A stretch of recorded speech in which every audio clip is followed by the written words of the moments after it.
You know, they're selling y'all wolf tickets, people. You're eating them right up. Hey, pussy, are you still there? I back. Trust me, I back. But I'm not impressed by your performance. You'll do nothing. You'll do nothing. Shut your fucking mouth, you'll do nothing. You'll do fucking nothing. No, one of you will do nothing. I'll tell you what, bro. You know, I was out there, I was fighting all the hitters, bro. You ain't fought no hitters. Come on, guys.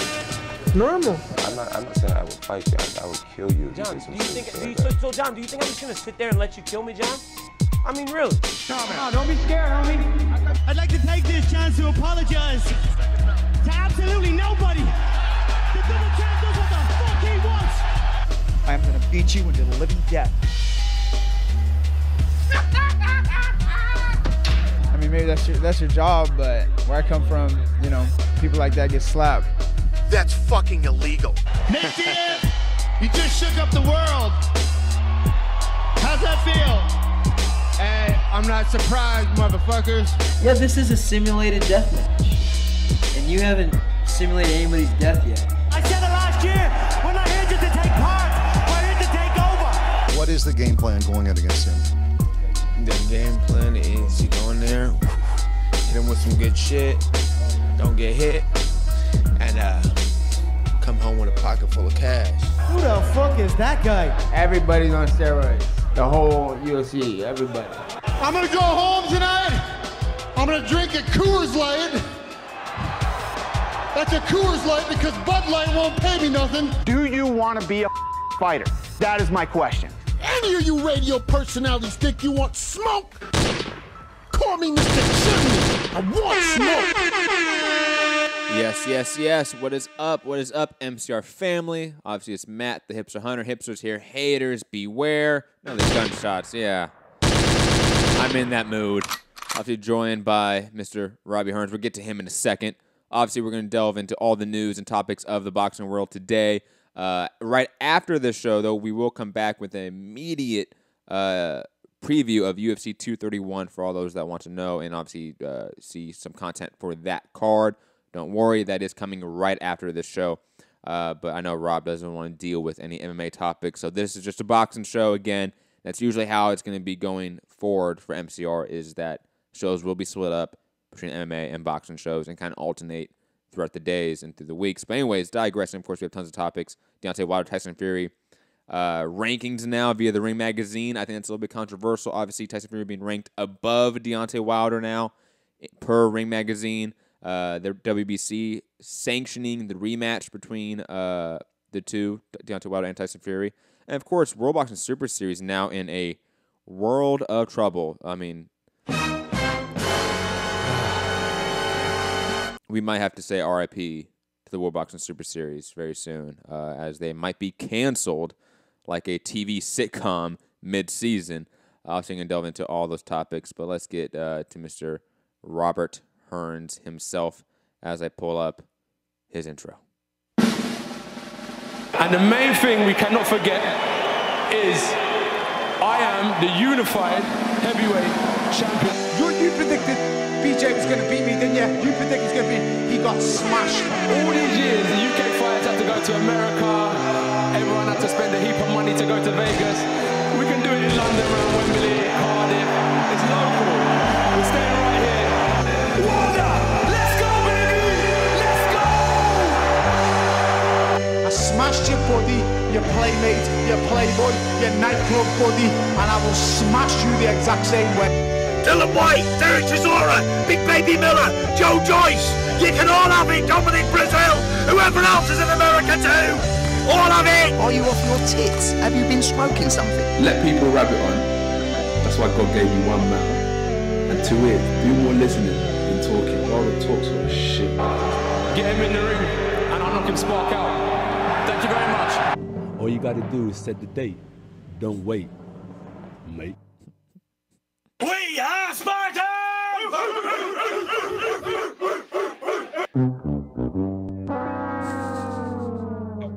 Come on. Yeah, this is obviously a shout out to Matt and his one and only other MMA person that tunes in. Suck my balls, you pair of bums. Whoa. Whoa. Our most watched show on this channel is MMA show. Just saying. Just saying. All right. But yeah, welcome back, everyone. Another edition of Mixed Combat Radio. Interesting heavyweight rankings brought out from Ring Magazine. Brought a little smirk to my face, considering this fight was to determine who the #1 heavyweight in the world was, and I think they managed to determine that between themselves. So we'll obviously talk about that, but all shade aside, Ring Magazine, shout out. Let's just go. You want to just go to it? Let's just go to it. Obviously, Ring Magazine saying basically the updated rankings at heavyweight. AJ is #1. Tyson Fury now #2. And obviously Deontay Wilder #3. And obviously there's other guys in the top 10 that we really don't care about at this moment, to be honest. Is this a controversial ranking by the Ring Magazine, Rob? I'll get your opinion first. So they do this by like panel voting. Yes, panel vote. Like BoxRec with point systems or anything like that. It's no. I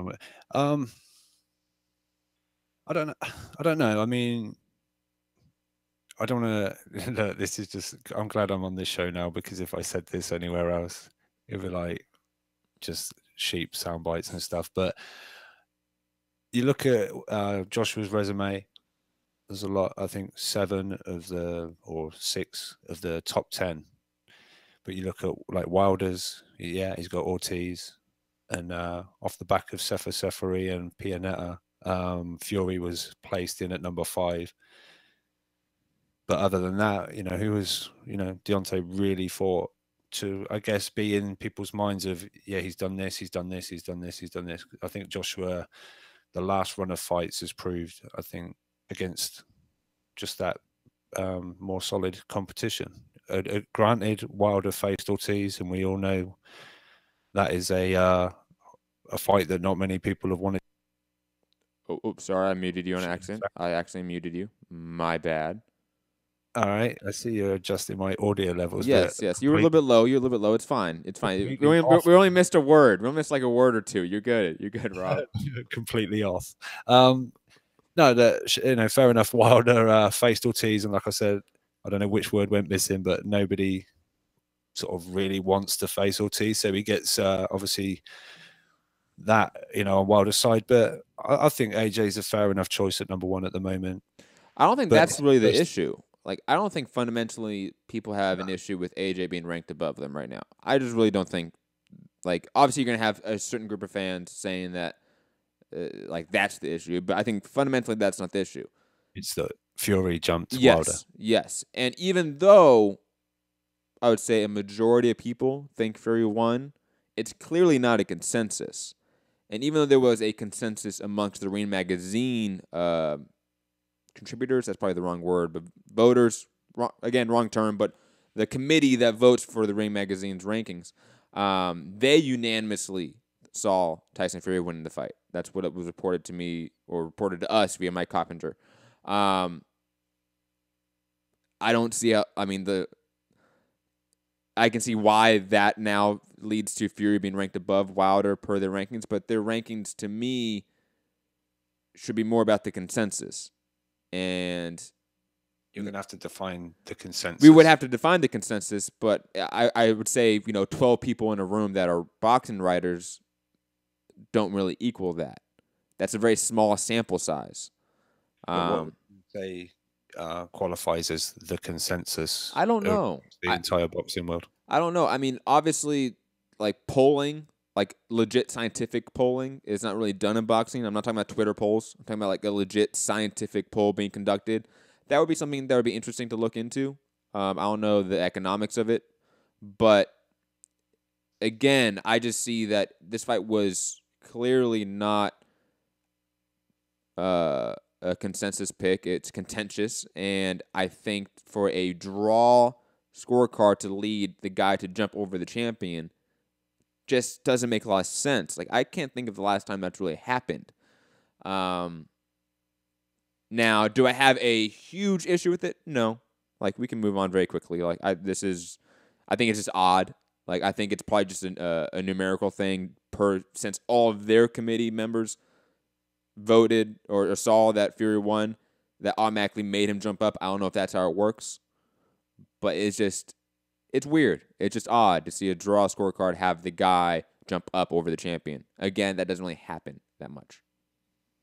Yeah, I guess as far as the voting side of it, you're probably right, but I feel the general consensus is that Fury won. I feel that I've seen, maybe because on this side, but obviously I follow a lot of American side of things as well. So I see a bigger wave that Fury won it.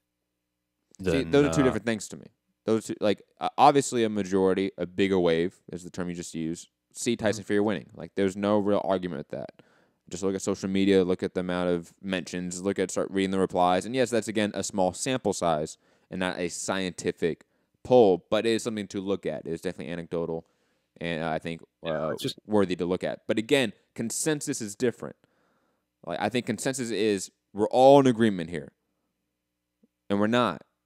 Is consensus not like majority? You want to look up? We want to go Webster's dictionary right now?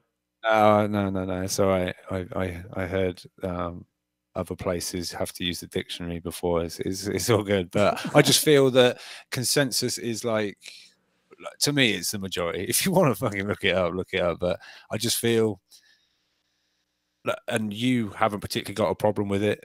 You think it's maybe a little weird, but the fact that you don't think it's that big of a deal is because I think you know that the general sort of opinion is Fury won the fight, even though you don't agree that he did.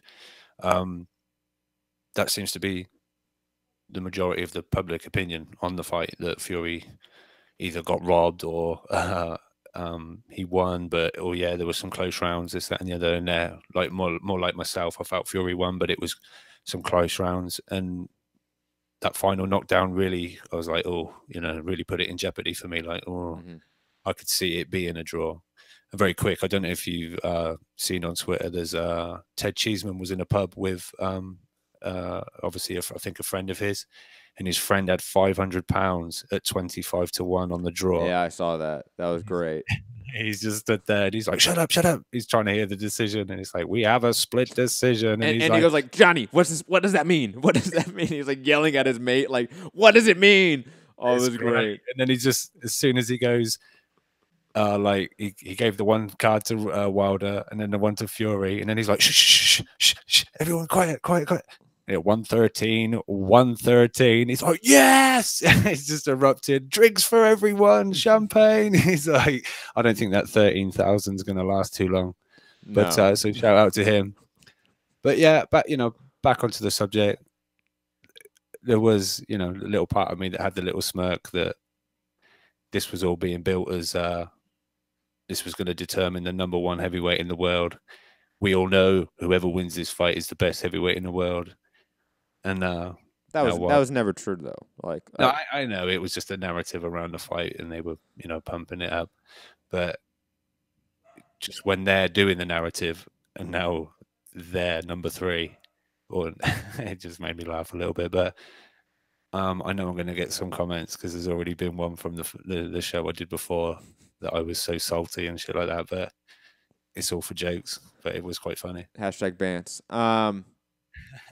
We can quickly touch, obviously, on the WBC board of directors voting unanimously to sanction the rematch between Wilder and Fury.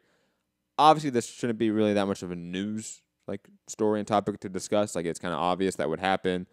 Obviously, it made money for everyone involved. WBC made money. Let's be honest. So they're obviously going to be in favor of this fight happening next immediately. And I think all parties over there, in talking about Wilder and Team Fury, they're all inclined in the same way as well. So it just seems like a formality at that. Yeah, I guess. And I think, I've seen people react to this, and I did a little bit just for fishing purposes. But I've seen people say, like, oh, this will be at Old Trafford in England, right? And people are like, nah, this will be Vegas. It's not, I don't think we're going to get this rematch in the UK and whatever. But I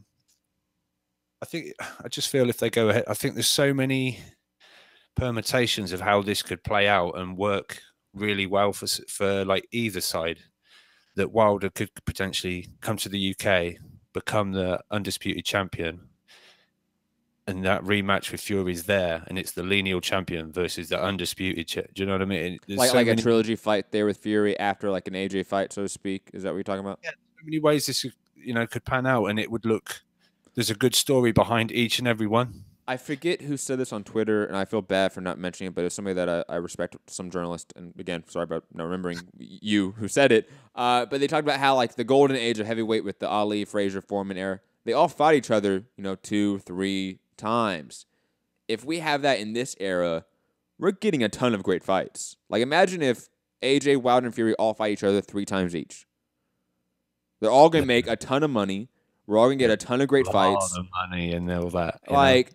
Wow. I don't understand how this can't be happening. Especially, it needs to start happening sooner because AJ's almost getting to 30. Wilder's past 30. Tyson Fury, I've said this before I think on the show and on Twitter.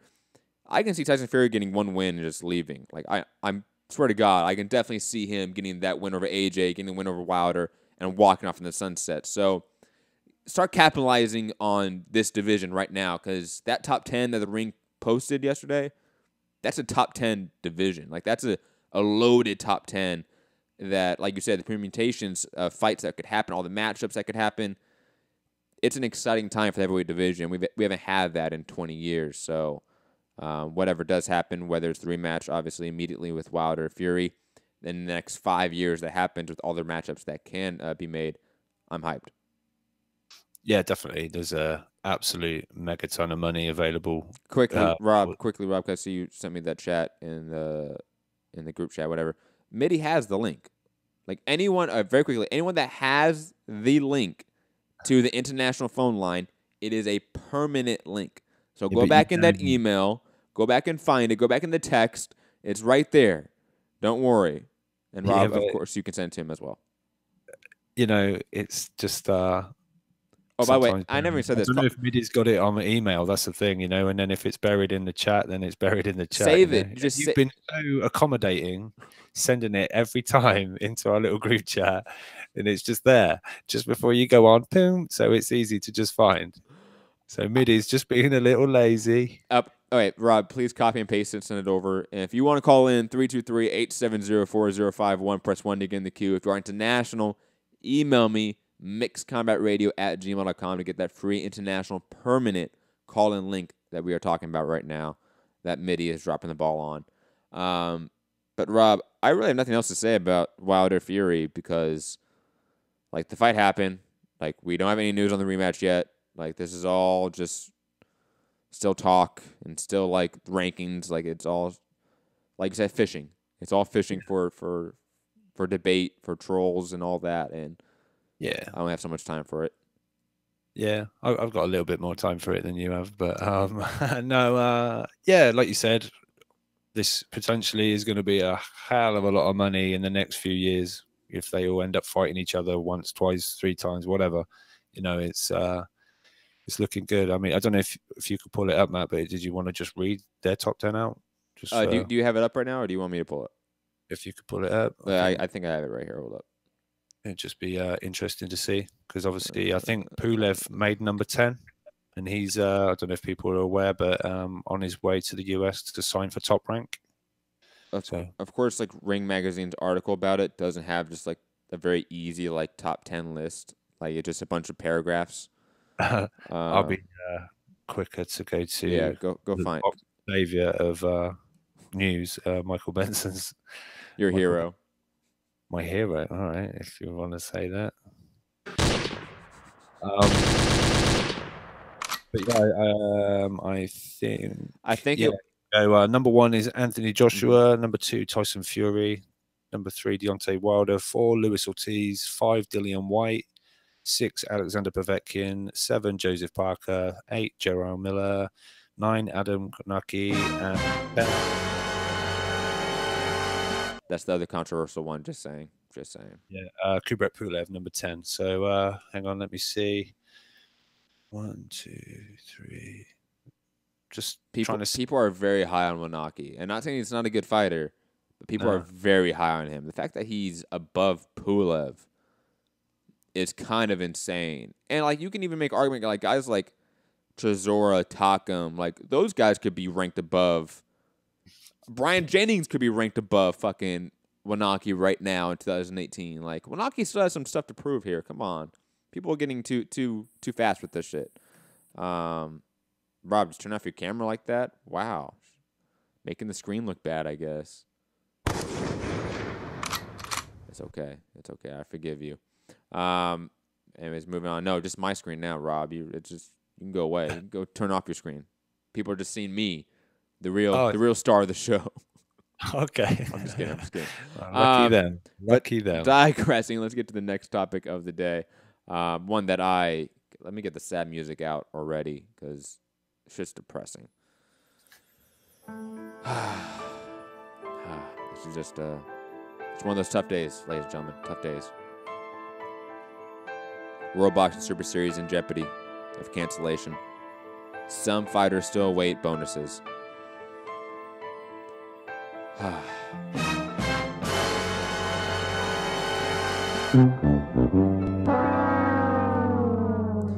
World Boxing Super Series.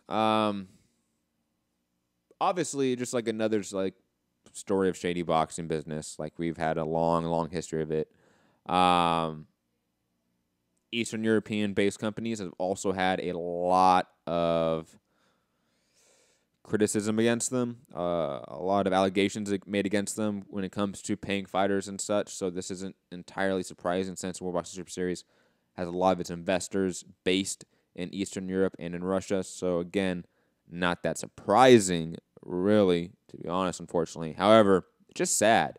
Like the World Boxing Super Series has been a great system, a great platform for guys like an Alexander Usyk, for guys like an Inoue, for even like guys like a Regis Prograis, Josh Taylor, like guys are in the middle of it right now, or Callum Smith even beating George Groves. Like you look at some of these fighters that have really had a breakout performance in this tournament, and the effect it has had on boxing in a very short time. To see that now all of a sudden crumble, potentially, out of theoretically nowhere, and due to just shady business, just sad on multiple levels. If any fighter out there isn't getting paid by them, I am deeply sorry for you. I hope you get some sort of just due. I don't know what sort of legal system you can go, work through to get paid. I don't know what jurisdiction you're technically under. But, pursue legal action. This is unacceptable. They have put on some of the biggest fights of the last 18 months, and to have this happen at the top level, it's just absolutely shameful. I have nothing really else to say about it. Rob?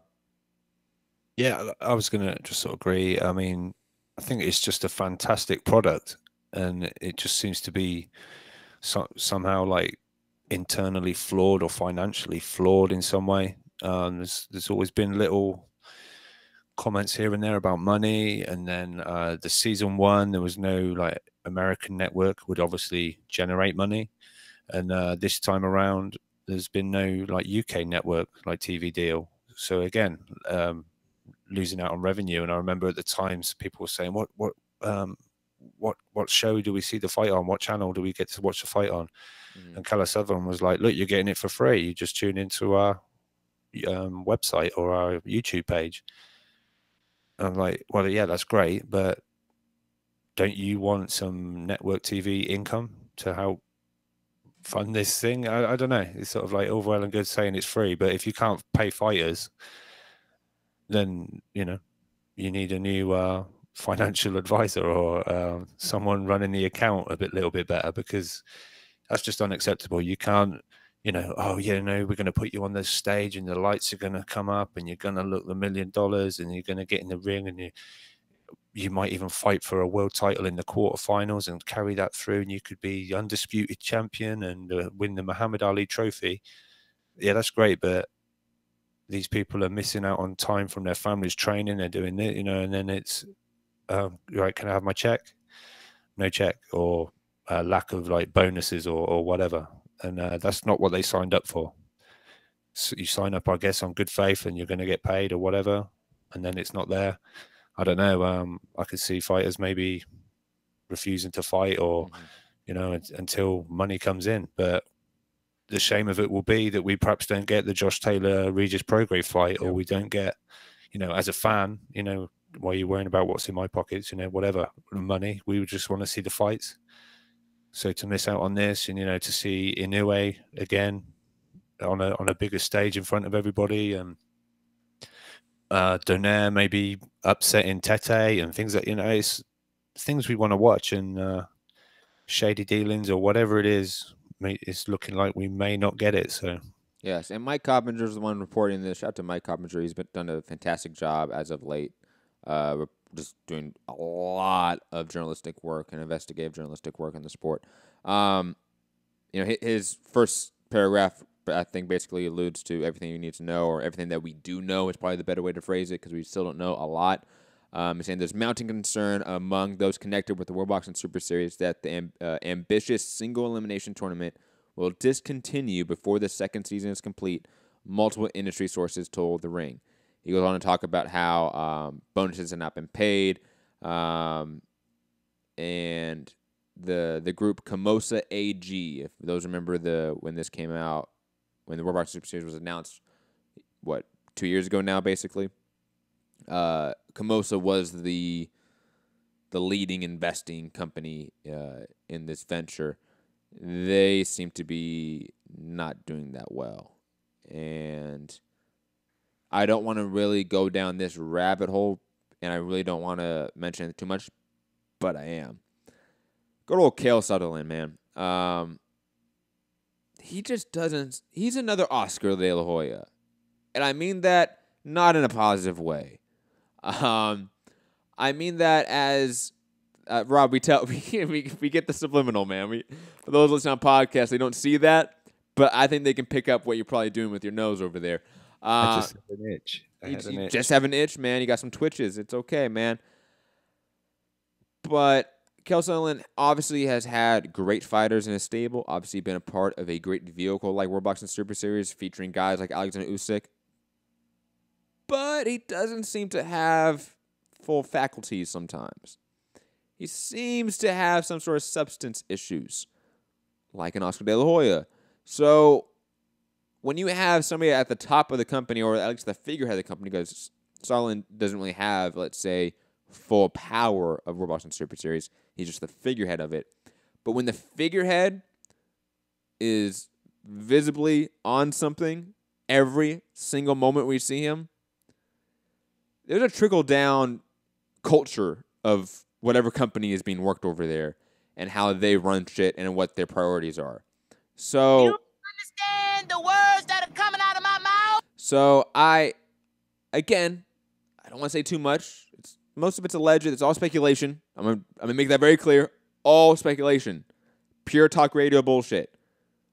But we have two eyes, motherfucker. We can see. And again, like, this is somewhat surprising, but it really isn't that this is happening, unfortunately. And for all the fighters out there, make sure you get paid. And if you're not going to get paid, get the fuck out of there. There's no reason you should get brain damage and not get paid. That is just absolutely fucking ridiculous. But other than that, I really have nothing to say about World Boxing Super Series other than it's a tragedy right now if it does fall apart. Hear, hear. Hear, hear. We can move on. Some more news and topics again. Call in 323-870-4051 if you're international. Call in via a free international call-in link. Email me, mixedcombatradio, to get that link. But moving on, to sort of piggyback off of news we talked about, was it Wednesday? Yeah. Yeah, it was Wednesday. Triple G and the whole free agency shenanigans. Some more news coming out, again, via Mike Coppinger, saying Tom Loeffler wasn't involved in meetings Triple G had with PBC on Saturday and Eddie Hearn and John Skipper of DAZN on Tuesday. Loeffler doesn't have Golovkin under contract. Works with him on a fight-by-fight basis. What? This is... Say what? Loeffler helped build Golovkin to a star in 2S, blah, blah, blah, blah. this is probably the most surprising news of the last week, I would say, for a number of reasons. One, Tom Loeffler not being involved in these meetings is utterly shocking. Those two guys are like peas in a pod, I swear to God. Just from seeing them behind the scenes, seeing them at parties, seeing them, having cocktails, those two guys legitimately get along. Like, like you can tell they're friendly towards each other. Like, they probably call each other up on holidays. For him not to be at these meetings, big red flag, very shocking, very surprising. On top of that, for the news to come out that Golovkin never had any sort of long-term deal with K2/Tom Loeffler, that's probably the most shocking part of this. That it was a fight-by-fight basis with Tom. And that's obviously due to their friendly relationship, that they've been able to do that for so long and work on a fight-by-fight basis and not have that long-term contract and still work together through all of the rise of Triple G. However, I've alluded to this on other shows and this show, that we've seen this trend now of guys that used to be on the HBO block on that side of the street. A guy like Pacquiao, for example, cut all ties to Michael Kuntz, Bob Arum, and leave to PBC. Are we seeing the same thing with Triple G, starting to cut ties with former promoters, former managers, whoever it is, and move to the different side of the block, the different street? I don't know. That's maybe just a indirect correlation that has no connection with each other. Possibly. But it's just a trend I am seeing now with these big-time guys on one side of the block, moving over to a different side. My commentator went on to say that this isn't necessarily saying that Tom Loeffler is not working Triple G or he's not going to work with him in the future. This is just alarm bells in the industry about what is Triple G doing. I agree. Not saying that Tom is not going to be working Triple G next, but it does not look good right now for that relationship when this news is now being leaked to the media in a sense. Rob?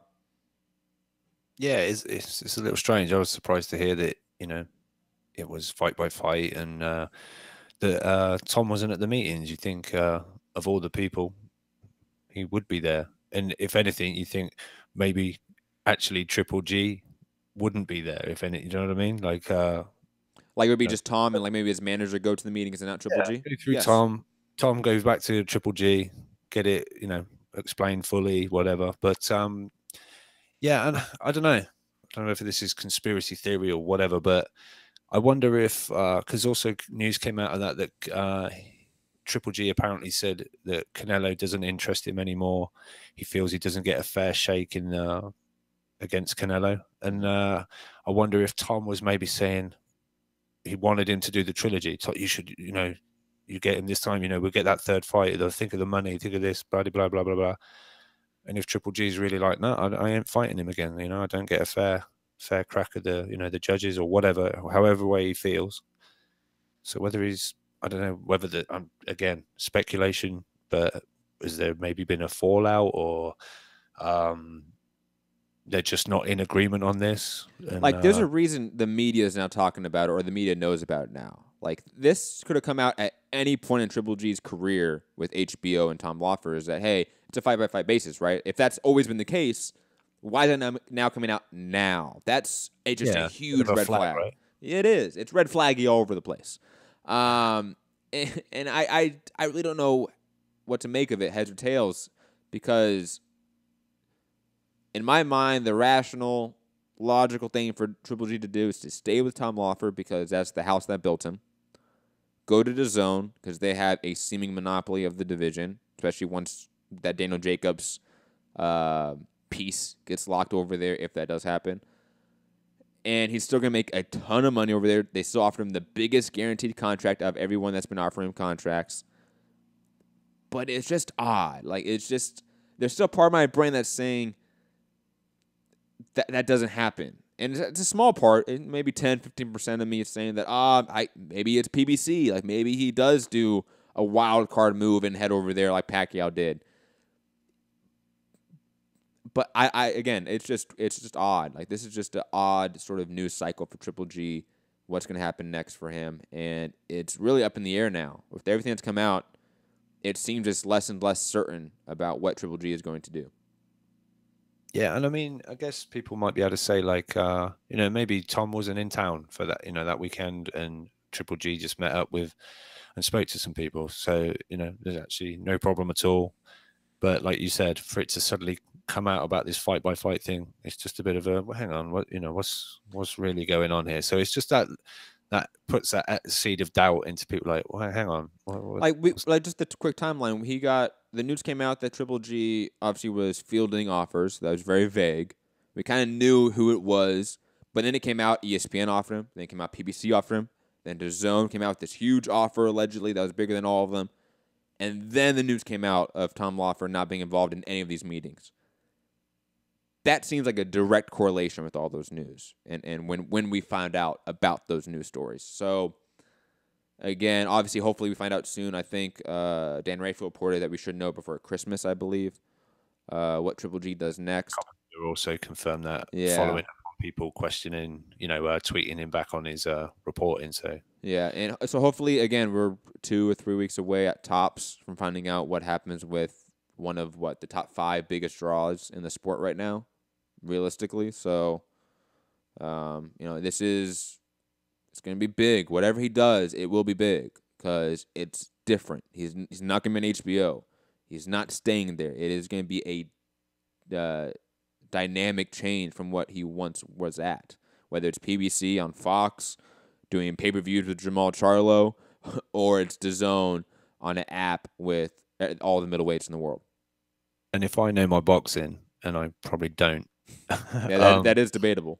All I know is that we'll find out right before we go on air and already done a title and all that shit. So. Guaranteed, yes. That is what happens. We'll probably be reporting on, I don't know, somebody versus somebody and some kind of other lame news, and then, oh, damn it, the title. I'll change that later, and, But, what's the next... Well, staying with the same sort of subject, PBC negotiations, DAZN negotiations, promoters not necessarily being tied to fighters. And again, shout out to Mike Coppinger, always with news lately, saying sources Triple G wasn't the only fighter PBC officials met with at Wilder Fury. Junior middleweight title holder Jaime Munguia also was a guest of PBC's at the fight. Munguia under contract with Zanford Promotions, who's been co-promoting the Mexican alongside Golden Boy in the U.S. He adds to it in another tweet following it. Golden Boy president Eric Gomez told me he's not worried about it. Oh, whenever you hear that, I'm not worried about it, you worried. You're worried, guaranteed. That's like when a football manager's not performing well, but he's got the backing of the board. He says, it's okay, the board have got me. They said, it's like, oh, better find a new job then. Yep, yes. Saying he's not worried about it, and that the company has Munguia under contract. I think journalists need to do a little more reporting on that. He declined to divulge specifics. Interesting. And it's unclear if Munguia will be a free agent following a January title defense against Takashi Inoue on DAZN. This one, to me, I'm not as much conspiratorial about it. Like, I think he's going to be with Golden Boy with DAZN. Like, that shouldn't be an issue. However, obviously PBC has a pseudo monopoly of the 154-pound division. They just do. So similar idea of why Triple G should go to DAZN. It makes sense for Jaime Munguia to be aligned in some way with PBC, or at least be willing to work with them. And going to DAZN and staying with Golden Boy exclusively in some aspect will be some roadblocks to making fights with the Jarrett Hurd, Jamel Charlo, Esmeralda Laura. We just know that. It just will. So I really don't know, again, what to make of this one, because it seems like there's just so much movement happening in the industry when it comes to fighters, promoters, networks. It's just a lot of fluidity right now with fighters and where they go. But I think it's good. I think Munguia is obviously building up to be some sort of commodity. I think he's talented. So it's good that he's been, given offers from everyone right now. Like, that shows what the industry thinks of this kid. And again, I think he will probably stay with Golden Boy. I think Oscar is going to give him a massive contract because he must realize that that guy's is a bag for Oscar. That is a huge revenue stream for him other than Canelo, and Oscar needs that right now. That's why I think that will happen. But Rob, thoughts on this?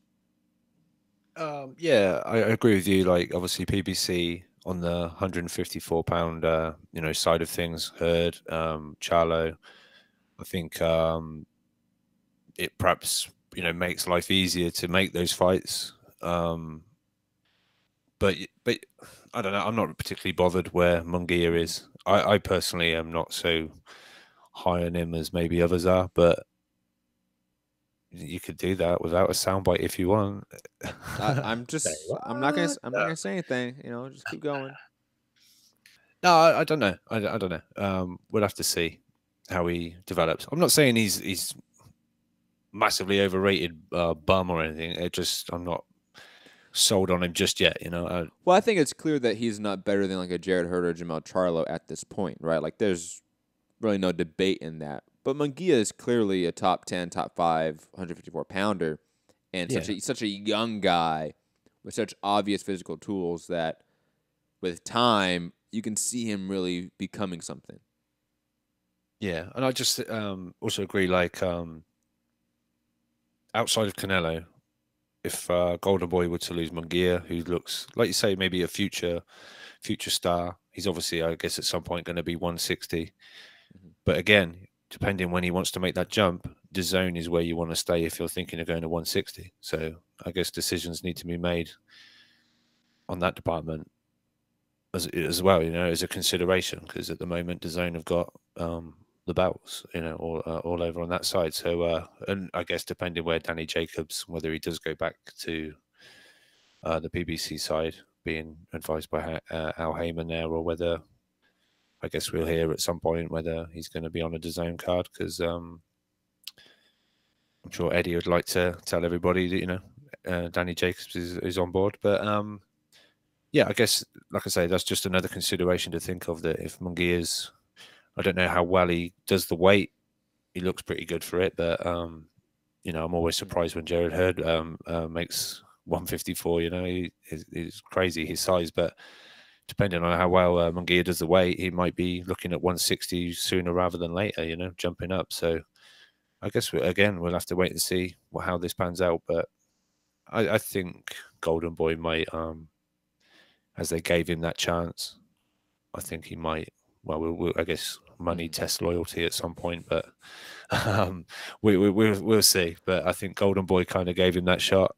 So you'd like to see a little bit of loyalty in the game, but I guess if it makes money, it makes sense. I don't know. Yeah, and just like in terms of a macro sense, use another bingo word of the day. Yeah, there we go, macro. Seeing these promoters and just overall networks being attached to them, like viciously go after fighters. I love that. Like that, it is a great time to be a fighter right now because everyone has a lot of money.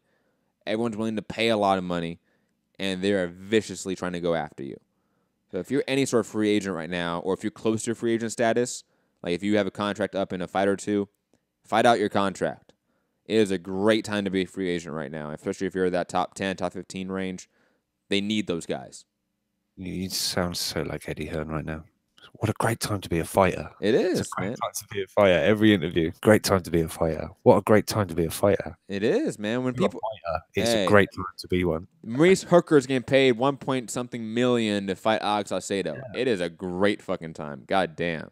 To be a fighter. But I was quickly going to say, and fighters, I think, with it being such a great time to be a fighter, they need to maybe capitalize early on in these, like DAZN and PBC's Fox deal, because this is early days when the money's, there's a lot of it left, you know. Don't think, well, I'll play it out and see how it goes, and then suddenly these big offers, I think, are going to start getting a little bit smaller and a little bit smaller, and fighters like Hooker aren't going to be getting Hooker like purses. I don't think at some point it's going to level out, but all these companies have now been given a big injection of cash, and they're going a little bit crazy with it. I agree. The market is expanding at such a rapid pace that it's going to have to sort of like contract at some point. It's going to have to fall back in on itself. It will have to digress. It will have to digress. Yes. MCR bingo. I'm telling you, we need to make bingo boards with all of our like shitty. What's the term? Vocal crutches or whatever. And make bingo boards and give them out for free. And it could be like a drinking game. I'm telling you. It's just marketing mind right here. Marketing mind. But anyways, digressing. I'm going to be so drunk. Everyone will be. Guaranteed. Tequila on the 6th. Digressing. Speaking of tequila, I definitely need some tequila after reading this headline and story. Lomachenko rejecting a Pacquiao fight. God damn. Fugatti, you fucking Lomachenko stan. I want smoke. Anytime. Call in. Call in. 323. We already know his opinion, and to call you stupid would be an insult to stupid people. Yes. I'm just saying. Fugatti, you stupid. Okay. But speaking of Lomachenko rejecting Pacquiao, let me read this quote because god damn it, it's such bullshit. Oh god, fighters are so stupid sometimes. Lomachenko says, I'm not, well, I should preface it. I think it's Keith Idek is the one who wrote it. No, it's the Boxing Clever guy who steals stories from other articles. Saying he said Lomachenko had the possibility to face 8th Division World Champion Manny Pacquiao last year, but passed on the fight. This is now Lomachenko speaking. I'm not disrespecting Pacquiao, but I don't want to make my name bigger because I beat an old legend. I have my own road. There are a lot of good fighters to fight who are comparable to me. That's just false. He's old. I think his career is done. Damn. I don't want to become a legend in boxing because of him. Loma, cut the shit, okay? Aegis. Because Aegis, I know you're listening. I actually don't know you're listening, but I'm assuming you're listening to Aegis. Let me just check the chat. I think he might be. He might be. We don't know. It might be Fugatti in disguise. But Aegis, how in the hell did you let your man not take a Pacquiao fight? And obviously, I don't know if this was offered to Loma and with Pacquiao already accepting it. Like, we don't know that information. So I just want to I just want to put that out there and table it because that's relevant information we should know about, but we don't know. But let's say theoretically Bob Arum offered it, Pacquiao was accepting it. Let's just go under that pretense. Lomachenko, this entire industry and just sporting industry overall is built on one thing. The young devouring the old. That's what happens. That's the cyclic nature of sports. You have the younger generation come in and beat out the older generation, to beat out the older greats, the older legends. That is what's supposed to fucking happen, Lomachenko. But no. You think that beating Pacquiao, who's still a top 10 welterweight, is not good for your career? Really? Come on, fam. Like, Loma, you had this whole pride stance with Rigo, and you still took the fight. And let me tell you, Loma and Aegis and everyone listening over there on Team Lomachenko, because I know you're listening. I know you are. Let me get the gunshots. Pathetic. You guys took so much shit for Rigo. And you knew you were going to take shit for it. But you're not willing to do that for Pacquiao, but you're willing to do it for fucking Rigondeaux. Really? Like, that logic just doesn't line up to me. And again, I'm not saying Loma's ducking Pacquiao, but fuck it. Loma's ducking Pacquiao. No, I'm just kidding. But seriously, this is such a mismanaged moment in a fighter's career that I'm dumbfounded. Like, I am so shocked that this happened that I don't know how to explain it. Like, I don't know how to rationalize it for Loma other than that bullshit excuse he gave that, oh, Pacquiao's old. No one gives a shit that Pacquiao's old. He's still top 10. He's still beating motherfuckers out there. He beat Lucas Matisse. He's going to beat Adrian Broner. Let's not act like Pacquiao is Roy Jones in 2017 fighting Bobby Gunn. Okay? Come on, man. This could have been like Antonio Tarver versus Roy Jones. It could have been that passing of the torch moment, and it's not. Why? Because Loma doesn't want to fight an old guy. Guess what? He already did, and he was 2 divisions below you. Now you don't want that smoke with the guy two divisions above you? Man, get the fuck out of here, Loma. I'm a fan, Loma. But this is such a misstep in your career that I am at a loss of words, even though I can still rant and rave about this shit. Because it is such fucking bullshit that you did not take the Pacquiao fight. As a Crawford stan who begged for the Pacquiao fight for Bob and Pacquiao for years. And Pacquiao said, no, I don't want it. And for Loma to get it on a fucking silver platter, golden wrapped, and him say, nah, I'm good. Like, again, Loma, shots at you, fam.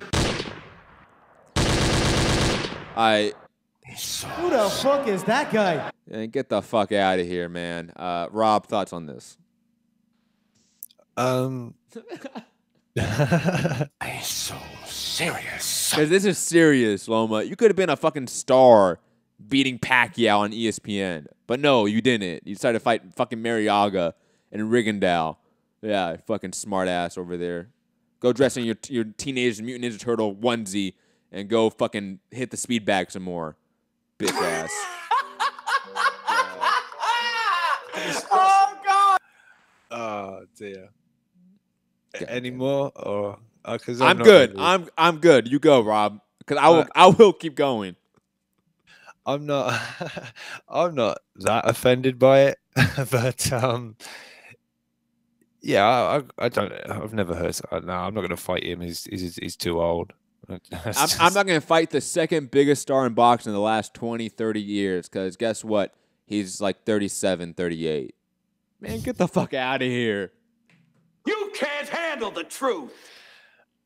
Fu, yeah. You better call in, Fu. You better fucking call in. I want the smoke. I want smoke. Oh, dear. Hashtag Matt rant. That was great. You said Teenage Mutant Ninja Turtle onesie. That was great. Well, come on, man. He's off in that onesie with the fucking rubber ducky in the bathtub, avoiding the Pacquiao fight when it's being offered to him. God. It's too late now anyway. He's gone to PBC, so. I'm just pissed off for Crawford. Because honestly, is that what it is? We got. I said it. I said it. I'm a Crawford stan, and I begged for the Pacquiao fight for him because that was a pass in the torch fight, and it would have been for Loma too. I don't care. I've been really trying. Well, I got one for myself too. Hold up. Emotional. Why you emotional? I had that ready next. That was the next I know. one. I wanted to beat you to it, to be honest. I've got it labeled 1, 2, 3, 4, 5. I was just getting 5. But yeah, I'm not so visibly shaken or irate about this, but it does look a bit like dumb. Yo, I'm sweating. That's how heated I am. I'm literally sweating right now. Like, I can feel it. Like, I'm starting to sweat. I'm angry. Oh, sorry, Rob. I cut you off. Nice. Okay. What is that song? I believe the Beatles had it. Is all you need is one. Deontay Wilder just needs one shot. All you need is one, Matt. One is all you need. Thank you. I needed that. Thank you. Just to break the edge. Yeah, right. But yeah, I don't know if there's another topic because I think you covered it on your own. That's going to be good when you clip that. They'll be like, well, was Robbie even on the show? Nope, you're just laughing over there. You're just laughing. Some of it was Fu in the chat. Yo, Fugatti, even people in the chat are wanting you to call in. Like, come on. I'm saying, you're a Loma stan. I'm a Crawford stan. Let's have this debate. Get on the phone, Fugatti. OMG. I am so excited. Gary saying, is Blog Talk working? Yes, I see you there. Santiago's there. We have Coach Mitty on the international line. Call in, people. I genuinely want to debate this topic. Like, if someone's out there saying, like, oh, yeah, Loma doesn't need him, fucking call in. You, whoever's out there listening, or leave a comment below after the show. I will comment back. I don't care, okay? Because if you really have this opinion that, oh, yeah, Loma doesn't need Pacquiao, you're stupid. You just are. Including you, Fugatti. We're not even friends anymore. No, you motherfuckers are under attack. We're gonna move on to some more depressing fucking topics. And really, the start of this topic isn't depressing, but obviously it's gonna get to the depressing part. Shout out to my commenter again, saying sources: Eddie Hearn planning a DAZN show in New York on January 18th. The show will feature heavyweight contender Gerald Big Baby Miller and or middleweight title holder Demetrius Andrade. Going on Friday, someone will be head-to-head with Pacquiao Broner. Of course, this came out, I want to say, like mere hours before the news came out of Demetrius Andrade getting a felony charge for having an unregistered gun and firearm on him and getting pulled over in Rhode Island for this. Obviously, that is a developing story. I talked a little bit about it on yesterday's show on the other channel I'm on, and my point stands. It's so stupid. Like you're a world champion. Like you have millions of dollars. Like if you're worried about security, hire a security guard. Same reason. Like if you're worried about drunk driving, hire a fucking driver. If you're worried about being caught with marijuana on you, have a homie carry that for you. Because that's just how the industry works. That's how entertainment works. And Andrade, you should be smarter than that, straight up. And I hope he somehow gets through it unscathed, because obviously it's a non-violent offense. Like he wasn't planning to go shoot anyone. He said it was for security. Hopefully it gets dealt with quick and painless, and he can resume his career. But this card now looks like it's going to be a big baby card, and against God knows who in a couple weeks. That's always concerning. Rob, thoughts on obviously the card itself and the Demetrius Andrade news to add to it? Yeah, I mean, hopefully we see Jarrell Miller in with an opponent we know. Andrade, I mean, I just thought all you guys had fucking like 10 guns anyway. It seems I thought that was what the deal was over there. But I guess you have to sort of have a certificate to say you have that gun. But and I also read he was potentially going to be having shoulder surgery anyway. But it is what it is. No, you are right about that. I'm pretty sure you're right about that. I think the fact that he was going to be on the card was a question mark anyway. But obviously, this felony offense or whatever is going to perhaps hinder that anyway. So, but yeah, it's not like he shot anyone. But I guess the potential that he might have, I don't know. But yeah, I'll be interested as far as the card. Obviously, I'll be interested because we get the American cards on Sky as well. So, more boxing, the better. But hopefully, I know Eddie's had, flack for what people deem as like the quality of these cards so far from DAZN. I think there's been some good matchups, not crazy world level 50-50 amazing.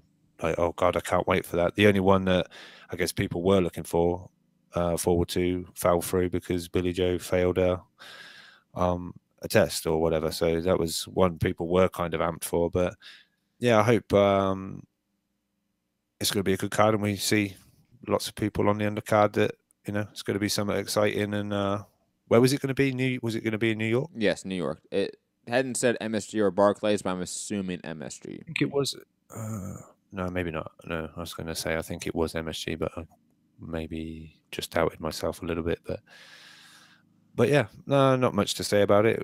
Obviously, news will come out, and I think it's good that Friday night boxing, and then you've got Pacquiao Broner the night after. So back to back, hopefully, good quality boxing cards for everyone to watch.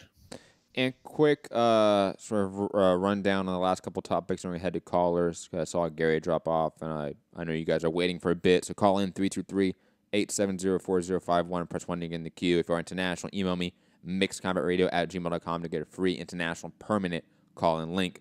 But Tevin Farmer versus Francisco Fonseca, a common opponent with Gervonta Davis, has been announced. On top of that, Joshua Buatsi getting a little bit of a step up, and just a step up is maybe too high of a word, but a name we sort of have heard once upon a time. Buatsi facing Renaud Quinlan on the White Chisora undercard. Obviously, Renaud Quinlan being the IBO champion at super middleweight, who Chris Eubank beat before heading into the World Boxing Super Series tournament. Hashtag RIP World Boxing Super Series. And on top of that, last topic we're going to get to, then we're going to head to callers, and that's why it's the last topic. Floyd Mayweather versus Tenshin Nasukawa boxing exhibition rules announced. 3 rounds, 3 minutes, no judges, boxing rules, 8-ounce gloves, all that bullshit. Any thoughts on the last few topics, Rob, before we head to callers? Yeah, like the Buatsi fight. Yeah, and it's come out what Fowler's opponent was, and saying that I forgot his name. Somebody but he fought Jaime Munguia 3 fights ago or so. So and he's like number 40 in BoxRec. So good step for Fowler. So I'll be interested to see how that goes. And Floyd Mayweather against Tenshin Nasukawa. That's the one. All I have to say is all you need is all you need is one, Rob. All you need is one. Yeah, I'll perhaps hit that on my outro because it always just just that cheesy, shitty like line just gives me that little lift. It doesn't happen often where an announcer gets one of the most famous songs of all time wrong in terms of the title. That doesn't happen often, but to use it in at the build up of a fight. Yeah, that was great. That was awesome. Great moment there for boxing commentary. Anyways, digressing. And go to the callers now and go out to the UK. Mr. Coach Mede. Yo, what up? Matt, Rob, how you doing? Doing good, man. How are you?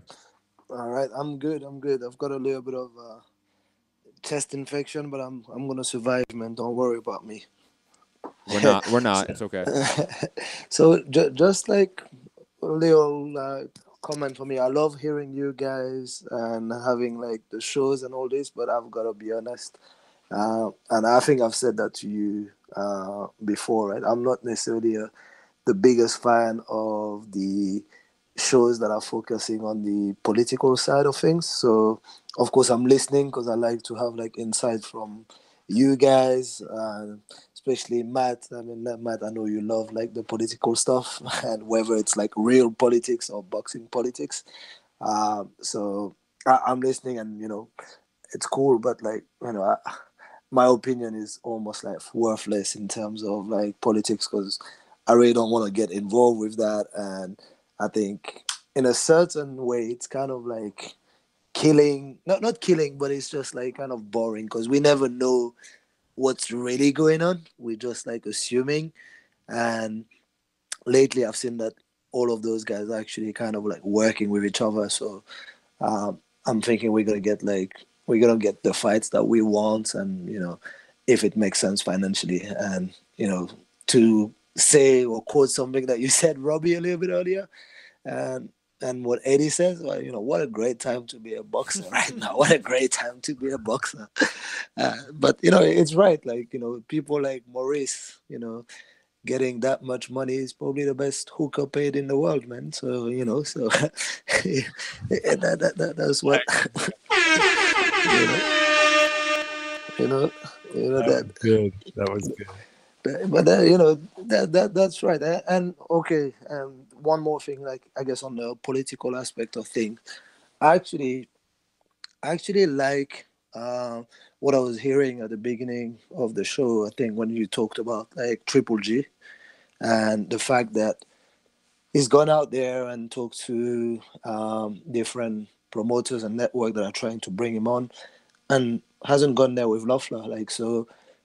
I kind of agree, and I kind of like side with Triple G on that front, and I don't think it's about like being dishonest or disloyal to someone like Loeffler, right? So, and the fact if he was really on a fight by fight basis, then credit to the man. He's like quite smart, right? Because we can have friendship, we can have like some kind of like tie to the person that has built you up. but in this game, especially in professional sport, any sport, a sports person career is like kind of short, right? The promoters always outlast the actual fighters, and I mean, it has to be a business relationship, and a business relationship is always has to be reassessed and reassessed quite often to see if that still makes sense for all of us. So having a fight by fight basis, shout out to him, and I think that more people should do that, or more fighters should do that.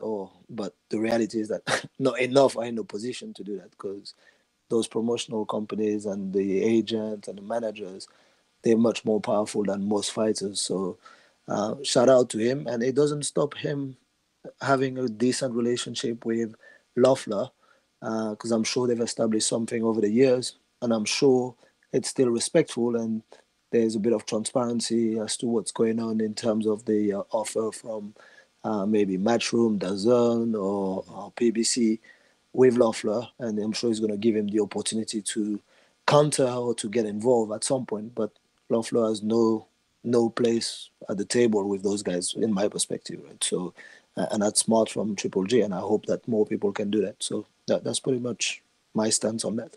Thank you for the call, Mitty. Always No appreciate worries. it. Definitely agree. I think it's probably I agree with what you say about like Tom and Triple G and their relationship, and like credit to them both, honestly. On top of that, like credit to like just that situation, like Triple G coming in to the pros, or I should say coming to HBO, because remember he already had about 20 some odd fights when he head into HBO and into the K2 relationship that he had that we now know more about. He was a silver medalist in the Olympics, undefeated guy. I believe he had the regular title at that point, so he had already a ton of leveraging power, and he went to a more smaller time promoter in Tom Loeffler and K2, not one of the big entities at the time, whether it's Top Rank with HBO or Golden Boy, Richard Schaefer, and Al Heyman conglomerate at Showtime at that contemporary time. So I think that benefited Triple G to have an independent sort of contract in a sense, or business relationship, I should say, with Tom Loeffler and K2. I think that's a great sort of roadmap for other maybe highly decorated amateurs, guys coming in, getting up maybe 10, 15 fights under the belt, and then going out and looking for a fight-by-fight deal with a mid-tier promoter, so they really have a lot of control in their business. There's some credit to that. And just like I get where Middy's coming from. I think in this day and age with social media and everything, we do get bombarded with information that we never really would have gotten before. All information on I don't know, like deals being done and the like the business side and the splits and this, that, and the other, and obviously YouTube channels, reporters out there and getting cameras in people's faces. Obviously, as a community, boxing fans, we're looking for everything, and it's there somewhere. You go to whatever channel you want to follow, and you can see an interview with Eddie Hearn, you can see an interview with Bob Arum, you can see, and these guys are getting good at trying to draw out more and more for information, and obviously, they're wanting that headline that they can get that's going to get a ton of views and whatever. So we have been in recent times, I guess, getting more and more information about that business side of things. Yes, I think at times we speculate, and there's maybe an element of guesswork and trying to piece a puzzle together that we perhaps don't have all the pieces of, but it is sort of news in this day and age. And I know Mid is a fighter, and he just likes to talk about the fighting side of things. So, but we do get a lot of information now than perhaps we didn't 20 years ago. Long ago. Well, yeah. You'd have been waiting for a small little article in a newspaper or something like that. But now, if you're a boxing fan, there's a community for you to go and find. So, and just to piggyback off of that, Rob, like 20, 30 years ago, like your sources for boxing information was the Ring magazine that came in once a month, and maybe a local newspaper, or if you're in a big metropolitan area, LA Times, New York Times, one of those bigger newspapers, maybe have an article about something. Like that was your entire path to knowledge and information about the sport. Now, like you said, Rob, it's different. We have Twitter, we have social media, we have the world being interconnected in such a unique and different way than at any other time in human history. And because of that, we do get bombarded with a lot of the business side, or probably what Mitty would probably say, the bullshit side of boxing, the side that's not in the ring. And I would argue the benefit to that much information being out there about the business side is that we can now, I think, really, in the last 10, 15 years or so, start to make significant changes in the industry. Like in terms of how business is conducted, in terms of how people conduct themselves with dealings. We now have so much more information about that we can now critique it, speaking more probably from the media side than the consumer side here. So now I have the tools I need to critique an Oscar De La Hoya, a K2, a DAZN, a ESPN, a PBC. I now have so much information on my side to now try to push the industry to a better place. 20, 30 years ago, that didn't exist. And I think that's a benefit to it. And yes, that's talking more in the macro sense and not really day-to-day. How does it affect you, the consumer? Because all you hear most of the time is the business side. It's not like we get fights every day of the week. We get fights Sunday, maybe a Friday or Thursday. That's it. The rest of the week, the other 6 days, the other 5 days of the week, all we're hearing about is shows like this. And I get how maybe sometimes it's a drag for people like Mitty, but there's a real benefit to it because now we can fully critique the industry and the community and try to make it better. And I think as well, like I say, things like the splits are now, me included, some days I'm up for it and want to debate on Twitter or something like that. And other days I'm just like, oh my God, this again. Depending on your mood, I guess you pick up your phone and think, whatever. Or you think, oh, really? Well, let's talk about it. But, so many experts now on he's not worth 30%. He's not worth 20%. And it's just caused mad, crazy, like a divide or almost like UK versus the US or I don't know, AJ fan versus Wilder fan or all along that line. Suddenly everyone's an expert, whether they feel they've got, like you said, Matt, we've now been given the tools to kind of debate this more because we're learning more. Mm-hmm. But there's only these guys behind the scenes that know this fight's worth that. We know what he pulls in, figures wise, we know they run the numbers and that they've got, but we don't have those numbers to run. So well, of course, that's with almost any industry, like the music industry. Like there's parallels with that, obviously. Like music labels knowing a little bit more about how it works and how they can get their numbers and get revenue streams in. Like same with boxing, same with any sort of entertainment industry. Let's be completely honest. But I would argue that the bullshit information we know, so to speak, like the purse splits, right? Like that stuff that's really immaterial to me and you. I think we should sort of ignore more of. Like that doesn't really have a lot of value to us and the media and the industry as a whole. But what does is the news like the World Boxing Super Series. Like, again, speaking of the paradigm of 20 years ago where the internet's just starting out or even pre-internet, like that information just wouldn't be shared by all of us, wouldn't be known by all of us, and we wouldn't be able to critique it as much. You wouldn't see every boxing YouTube channel post a video about it and critique that they're not paying fighters. That wouldn't happen. You get one article in the Ring magazine once a month. That's it. And I think there's a benefit to that outweighs some of the negative to knowing all of this information, in my opinion. But that's really all I have to say about it. Rob, anything else? No, I don't know if we've got any more callers, but oh, yes, we do. Keep it moving. Okay. Santiago, you've been waiting for a long time. Santiago, obviously a casual contributor to MCR and good friend. Santiago, how you doing? Hey, man, doing good. Just here at work, doing my own thing and whatnot. You know how it is. Yep. What are your thoughts on the topics of the day? Yeah, I guess I'm a little surprised, not so much about the fact that Tyson Fury somehow got ranked over Deontay Wilder because of his performance over Fury. It was something that most of us didn't expect to happen. But kudos to him, and I was very happy to read later on, too, that... Santiago, can you please talk into the phone? Please talk into the phone. I beg of you. Hang on, man. Hang on. Thank you. Sounds like you walking through the house. Phone's in the other room.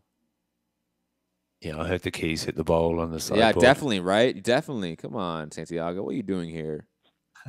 This is MCR. You know I'm an audio snob. Hey, and it's a busy day at work, man. You got to make do with what you can, right? Bluetooth. Is that better? Yeah, that works. Good. All right then. But yeah, I also read earlier today too that the WBC had approved for a direct rematch for Wilder Fury. So it's nice to know that there won't be any hurdles should that be the next fight that these both men have for themselves. So kudos to the WBC for that. And with Dominic Breazeale, the mandatory challenger, being busy right now with Carlos Negron, I think it works out. So we'll see what happens in the coming months. Also, very disappointed to see that the WBSS might be canceled because I've been enjoying the tournament for what it's been, and the fact that the Zone scooped the rights for it, and we were able to watch the second season, comfortably. We won't have to look for a stream or something. Has been fun, but damn with those practices, man. Like, I remember that was like one of the worries they had when they were first working with, the Super Six, and it's not often we get tournaments like this, so it's a shame to see that these kind of facts be the ones coming to light, because we had a lot of good fights to look forward to, a lot of fights that were pretty much already set to be made. All they needed were dates, venues. So it's depressing, And I think I read in that article, too, that something that they asked them to do was provide an invoice, right? Yep. Yeah, so it's very strange to see how they chose to work with this. And I hope it's not canceled, but if it is, it's a damn shame and a damn loss to something great that we've been able to enjoy. Don't really have much else to say. Just looking forward to the fights tomorrow. And if you guys have any questions, feel free to shoot. Otherwise, that's my call. Thank you, Santiago. Santi, would this affect, I don't know if you do subscribe to DAZN, but would this affect your DAZN subscription if it was to be the World Boxing Super Series was no more? It would suck, but I do feel that DAZN, as something that Matt has talked about in the past too, is like just something new and a brand line of like a new way to watch boxing. It's a monthly subscription. It's not ESPN Plus. It's not an addition to something major. It's its own little thing. And like, I was thinking about like the Canelo Rocky fight. I was thinking about going to go watch that in theaters when I remembered, wait a minute, this is on DAZN. I don't have to pay extra to watch this. I could just watch this at home. So I think probably in the long run, if they continue to give us good fights, I'll probably still keep it. It's not that expensive. And I think it's going to just be a new line of ways to do fights, because Showtime has a Showtime Anytime app. We've got the ESPN apps. We got DAZN now. For me, it's been one of the reasons why HBO has been backtracking, because by itself, HBO has no live viewing service. You either buy HBO Now or you simply use HBO Go, which is simply a portable on-demand feature. It's not like the Showtime Anytime app where you can download it and you can watch it on the go. Cool. Thank you for the answering question there, Santiago and Rob. I like that. And I've got one for you. I don't know if people are aware, but DAZN have kind of done their own HBO sort of 24/7 style thing, and apparently it's called The Journey, and it's first episode came out today. It's free on YouTube, by the way, so you don't need a DAZN subscription to see this episode. So just go to their YouTube channel, DAZN. But it's for the Canelo and Rocky Field in like the road or the journey to MSG. So yeah, I don't know. And I'll answer your question, even though you didn't ask that question to me. I'll answer it. Obviously, I'm a degenerate, so I would have it regardless. But beside that, if let's say World Boxing Super Series left DAZN, would I still have DAZN? Obviously, because I love MMA as well. So they have Bellator, they have Combates Americas. So they have enough shoulder programming and just other programming on top of high-level boxing that I would probably stick around for a little bit. And plus, like Santi brought up, like Canelo being on there, like outweighs everything. Like World Boxing Super Series, like you're great and everything. Like I think for us hardcores, we love you, but for DAZN, they're thinking we got Canelo, we're good. Like World Boxing Super Series, if they fell apart and they had to cancel it and save, what, $10, $20, $30 million a year in licensing fees, they're going to be okay with that, like, long term. Like, it won't be that big of a deal. Yeah, no, I just thought, with like Regis and Tabiti, I don't think they got the biggest of boxing followings, amongst the community. But like you say, maybe hardcores. But I think I saw initially when it was coming out, a lot of people say, "Oh snap! Like the World Boxing Super Series is going to be on there." It seemed like a big, yeah, hell yeah, sign me up. It seemed like quite a big thing. So I just thought if it suddenly isn't there anymore. Because obviously you guys, I don't know what exactly you guys are getting on DAZN, whether there's any other sports particularly. I think they do, but I just don't know what you're getting. So, only what Eddie Hearn's putting out on there. And obviously I knew the Bellator thing. I don't know how good the standard is of Combat Americas or anything like that. So I don't know. Trying to find some parallels for you. Combat Americas would be the equivalent of like, let's say Sky Boxing or whatever, right? You can watch it, right? And they have Thai boxing, or they have a Japanese boxing program where, once a month, 2 times a month, whatever it is, it's just Japanese boxers or just Thai like it's very region specific. That's Combat Americas. It is just Latin MMA fighters from Central America and South America. And as a hardcore, that's nice because, you get to see some guys that only come up. Do I watch it regularly? No. Do I watch it live pretty much ever? No. But it's there. So I'll go back and just put it on as background. Bellator, I love that because I hate Paramount Network. The rebranded Spike TV, like, that is such a bullshit thing because they're going to play reruns of mid-2000s movies and then cage fighting right after it. Like, it just makes no fucking sense. So having access to Bellator cards on DAZN, I like that far more because now it's a one-stop shop for a lot of combat sports properties. And God knows what the Golden Boy schedule is going to look like on DAZN. They have, 10 shows they have per year with DAZN. Obviously, guys like Ray Vargas should be featured heavily on that. If they keep Munguia, that's going to be heavily featured on DAZN. And obviously Canelo. They're pretty good. Like, DAZN, like you said, even though World Boxing Super Series was that hardcore darling, we were all happy that DAZN got because then it became a very easy way for us to watch it and a way that is similar to how we had to watch it. Instead of illegally streaming, it's just legal streaming. So that was easy for us. But long term, even short term, like if they were to lose it, you would see 2 to 3 days of outrage, and then no one would care after that. And like you say, 2 to 3 days of outrage, and then Canelo's fighting on the 15th. Yep, so. Yep, exactly. And we're all going to forget about it, and it's just going to go away. Yeah. But speaking of not going away, Fugatti has called in to defend his boy Lomachenko. Fugatti, what's up? What up, man? Hey, you want to deal with that first or whatever? I got stuff on every point, but you do what you want. No, man, you do what you want, and I'll beat your ass at whatever. Don't worry about it. You do what you want. Save the smoke till last. Yes. So here's the thing. I'm with you. Like you said, you're a Crawford fan, right? All right, bring the smoke first. It would have been smart to fight against Pacquiao. Like Pacquiao does Jeff Horn, 4 million views, with Jeff Horn on ESPN. It's probably a pay-per-view. It makes Loma a lot of money, gets him a lot of a lot of shine because it's a big fighter. But I do have respect for the wanting to stay in 135, handle his business, consolidate the belts, and do the right thing instead of the jumping around like Mikey, fighting in weird ways, not focusing on 135, kind of leaving the division hanging. I just don't like that because as a fan, that hurts the weight class.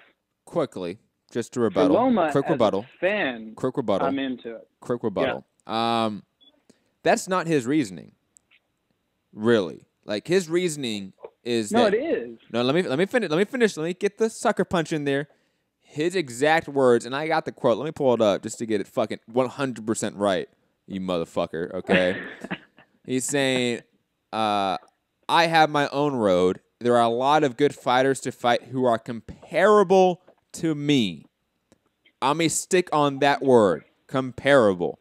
There is no one at 135 right now, other than Mikey, who is not at 135 right now, that is comparable to Lomachenko. Somebody who is Manny Pacquiao at 147 and make it at 140 catchweight. That is comparable. Yeah, you're right. You're right. That is a gunshot soundbite. Like he should definitely not have said that, because there is no one at 135 that Colombo. You're right with that. Like Pedraza, I don't think is going to be super competitive. I mean, let's be real. Like Linares wasn't super competitive except for the flash knockdown. I think outside of that, we all had Loma winning nearly every round. You know, so no, you're right. I mean, overall, you're right. He should have taken that fight. It would have built him. I mean, he's already doing like what? Where like last two fights, I think we said what, 1.4 million, 1.7 million. Yes. In his last two fights. Which for he's the record, do another like very quickly, this next fight. Very quickly for the record, because I know we had this discussion off air in another group chat.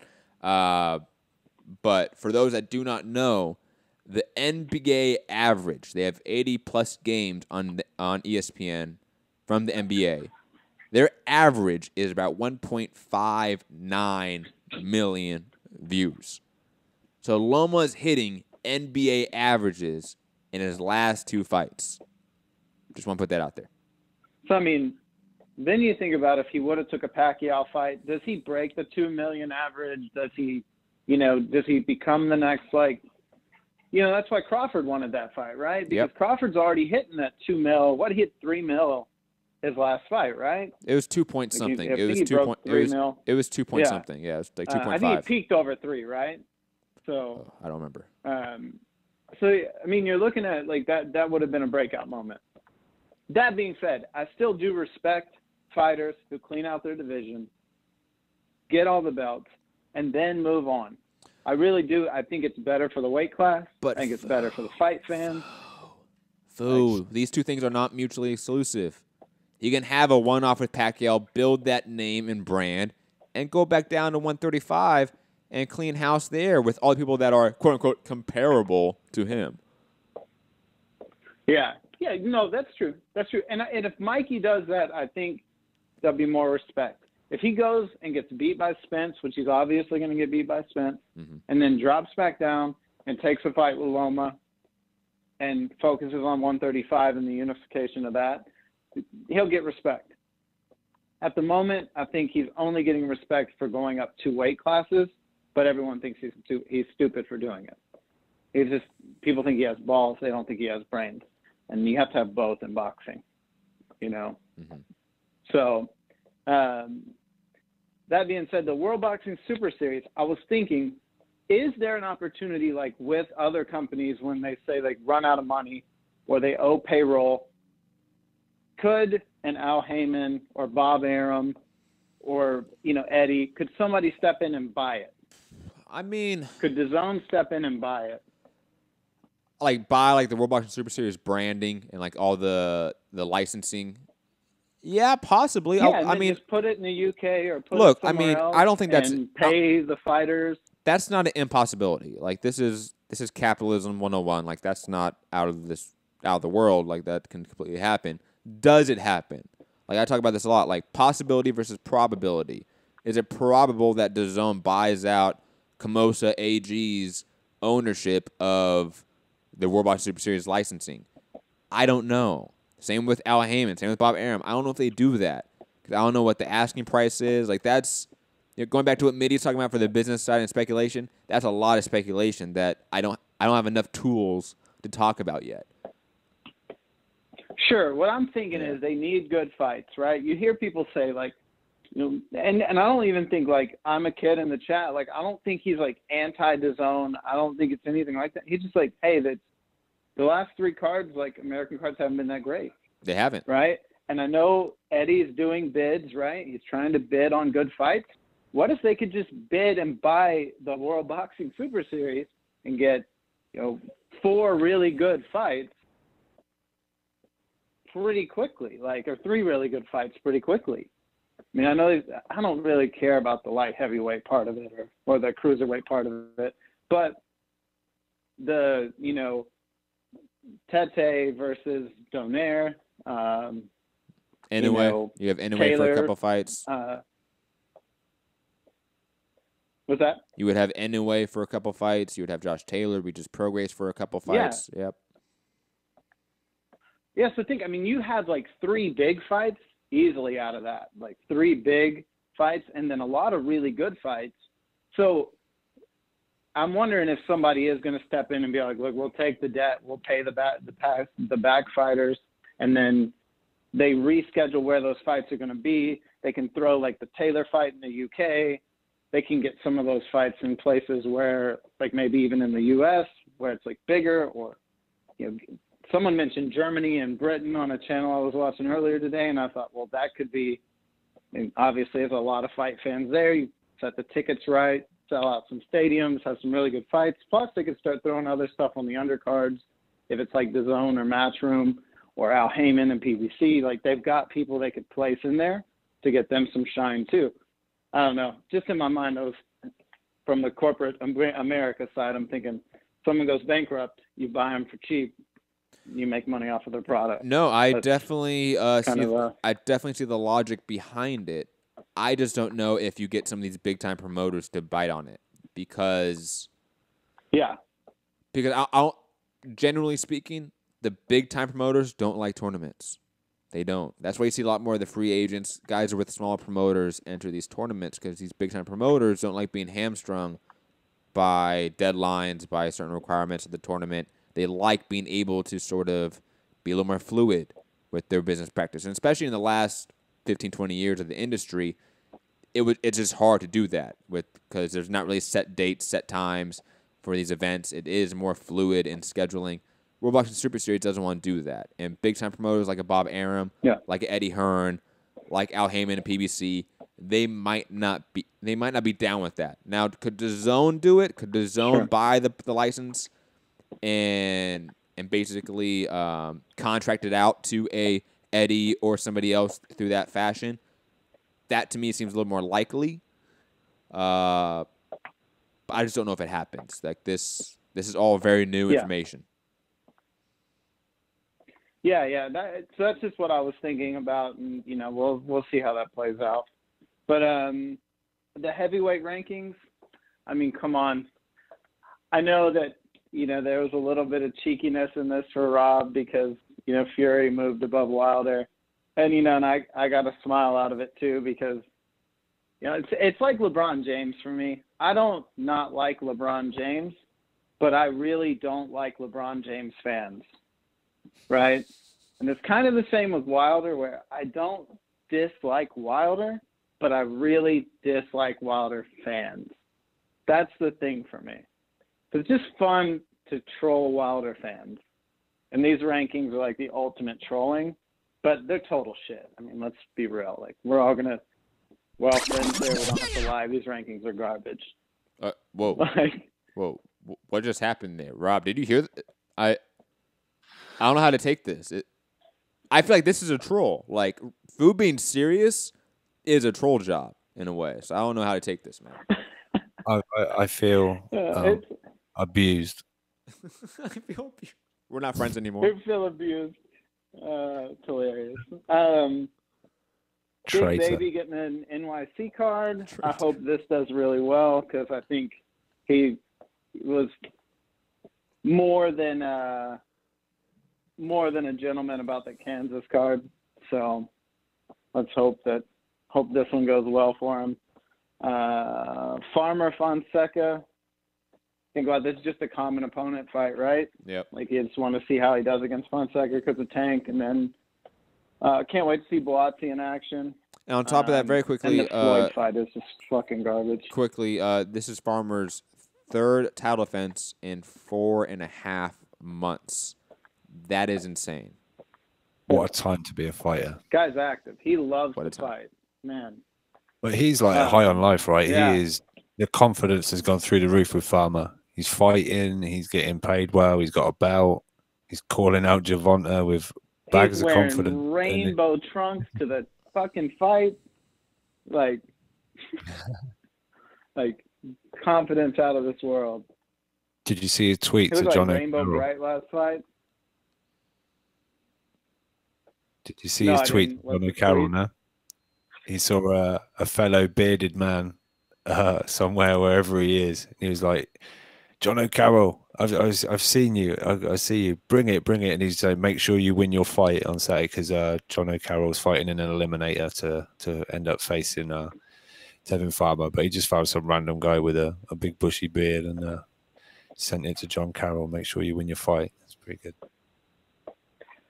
It's funny. I feel like there is like the banter in boxing is getting better. Even the stuff between Spence and Crawford was better than previous like Crawford interactions or Spence interactions. Like people are starting to understand that there is a dimension that they have to be able to add that to who they are, and also to really push these fights. Also, you a know? lot of these fighters are like starting to realize themselves. Like Crawford's starting to realize like how special he is. You can see that. Same with Spence. Like these guys are starting to realize, oh, it's our time. It's our era right now.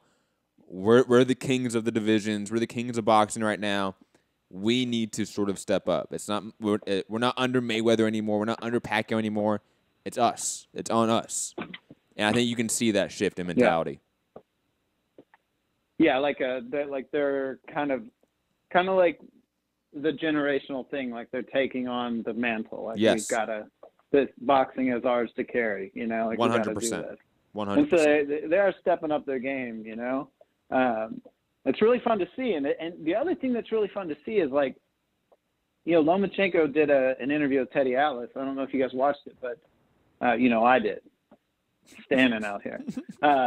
Shocker. But his English is getting very good. Like no translator, full interview in English. So like that's a good thing, you know, because that's something that even like Canelo doesn't do. You know, like, and he's been such a star, but I really think Lomachenko is kind of one of those special fighters, you know, like a Crawford. They have just things they can do that other fighters are not really able to do. And Canelo's kind of done, you know, for so long been such a big person in the boxing world that, you know, not to really have any interviews in English and constantly have to listen to a translator. It's nothing against him. Like I honestly wish I knew Spanish, but still, it's nice to see that Loma has put a lot. You can tell he's put a lot of effort in to learning English, to be able to speak to the fans, to be able to interview for himself, and to be able to speak for himself. He just seems like a very high integrity, very high intellect. Like, just he really wants to be the best at everything, and it's just. I just Okay, Fugatti. We get it. Lomachenko's Superman. Okay, he's your hero. He's so intelligent, but he didn't take the Pacquiao fight. We get it. We get it. Don't worry.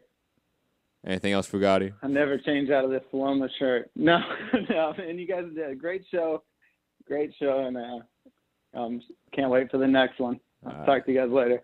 Peace. God damn. Later. That was just rough at the end, man. He was just going to town on Loma. Ooh. Get a room, you two. Jesus Christ. I've been really trying. Definitely. That's, 100%. And again, I got to reiterate because I want to make sure people heard this joke because it's that funny. Flu said that Loma is high intellect. And yet he didn't take that fucking Pacquiao fight. God damn. That's high intellect right there. Going out to Gary in Dallas. Hope you're having a great day. Don't come in with that Loma shit. Yeah. I just thought you forgot about the little people. You had me on hold for like 3 days. Yo, we had callers, man. I'm sorry. I can see that. I got a couple of things to say. So, Rob, if you thought you were going to bed, that's not happening anytime soon. I don't know what time it is over there, but look. I'm not a Loma hater. I don't like a lot of his antics and stuff, but he's obviously a great fighter. But that last call, that was ridiculous. I mean, was that his girlfriend calling him? I mean, who was that? Yeah. That was, look, so smart. He wants to always do the best thing. It's like, is that your mother or your girlfriend calling? Did Loma pay him? Damn. Oh. And just I send me location. Look, I would watch the Loma Pacquiao fight, obviously, and I wouldn't be opposed to it. But I'd rather see Loma fight the guys at 35. Like, if you said he's going to fight 3 times next year, I'd rather see him fight Mikey, Burchelt, and Tank, as opposed to seeing him fight Pacquiao. None of those guys are at 135. Well, Mikey would be at 35. Allegedly. He's at 147 right now. Okay. And Tank and Burchelt are at 130. Okay. But like, can we be real? Loma's not a 135 pounder. He's a 126 pounder who fights at 30 and 35. Like, Burchelt would be the bigger man in the ring with Lomachenko. That fight would be easy to make, and I'd rather see that fight than Pacquiao. Really? Yeah, really. Okay. Instead of, let's actually talk about 135 pounders, though. Because, again, none of the guys you mentioned are fighting at 135 pounds. So let's talk about the Richard Comes. Let's talk about the Richard Comes. Let's talk about the Pedrazas. At 35. Mikey's a belt holder at 35. You can't say that Mikey's not. That's my point. He was a belt holder. But Mikey was a belt holder at 140. Look how well that turned out. What a long reign that was. He didn't vacate his belt at 35. But hang on. Look what you just did, Matt.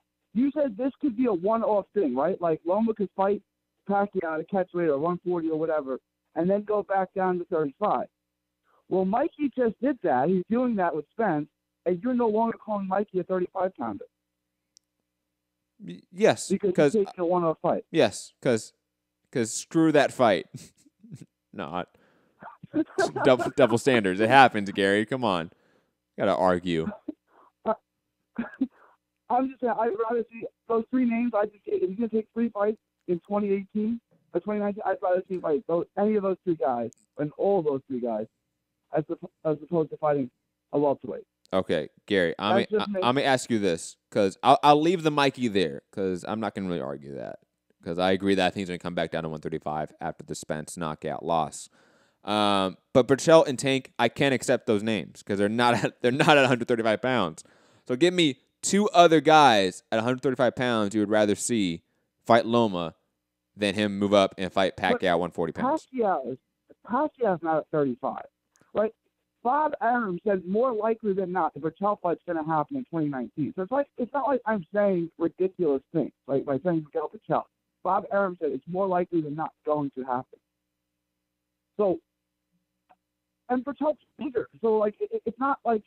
Okay, I'll give you Burchelt. I'll give you Burchelt. Not gonna argue that one. Give me another one.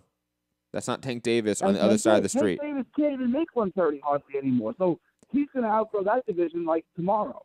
Yo, Tank Davis ain't even fighting, fam. Come on. Like, he's not getting fights from Mayweather Promotions. He's on the other side of the block. That fight's not happening next year. Okay, okay, fine. I'll meet you halfway. If he fights those 2 fights in the first half of 2019, I'm all for the Pacquiao fight. But go fight Pacquiao. If you beat those guys, go fight Pacquiao. I'm fine with that.